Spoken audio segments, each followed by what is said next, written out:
I do not know how long I have to be here, but I'm asking all the young leaders in this city, for the future mayor, to hold that person responsible for the citizens of Flint.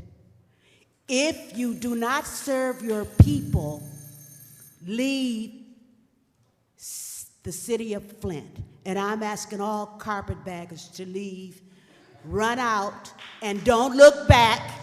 We have enough. Thank you, Ms. Shannon. We have enough, may I say this?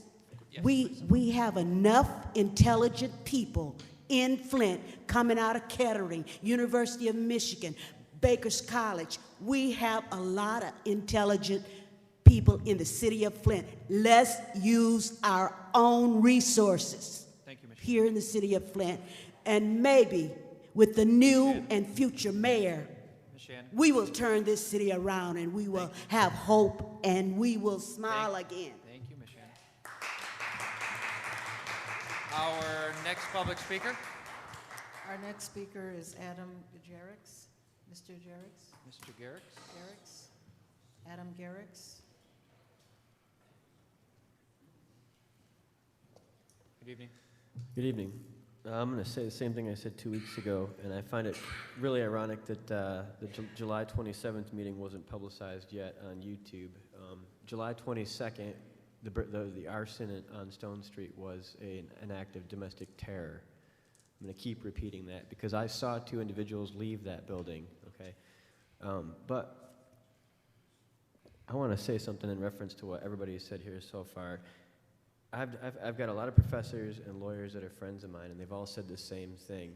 This is one of the most corrupt and segregated in mentality and where people live cities in the country, period. And it goes way back to General Motors. I mean, you can nod your head, but you're a part of it. I'm agreeing with you. Well, but you're a part of it because you're on the KWA. You're on the KWA, and that's a violation of the Incompatible Public Offices Act, which goes right to what I was saying. In the book, The Bubble Burst, it describes why Charles Stuart Mott's actually considered such a philanthropist. And his great philanthropy, what he really did was he saved the bank that's now the Bank of America in 1929, which was the biggest scandal in the stock market's history.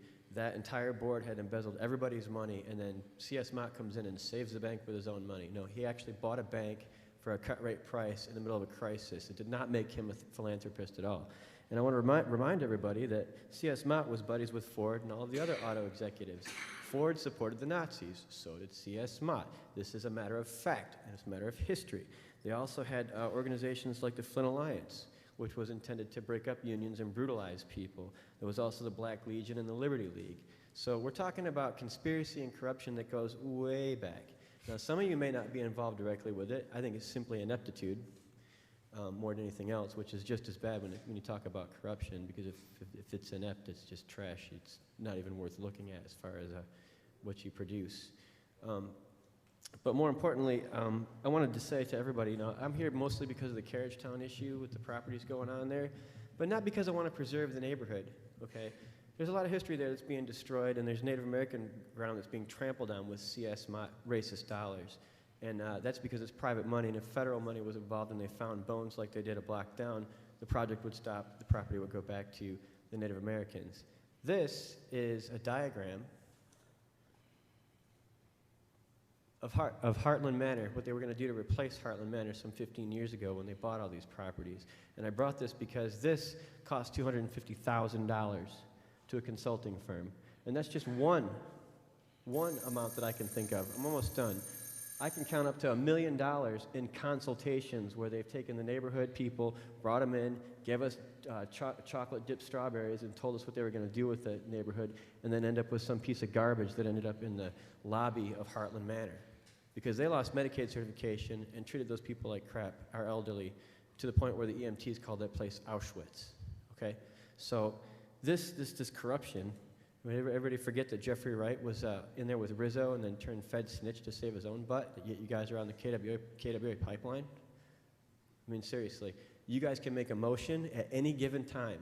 Doesn't matter if there's a transition committee or not.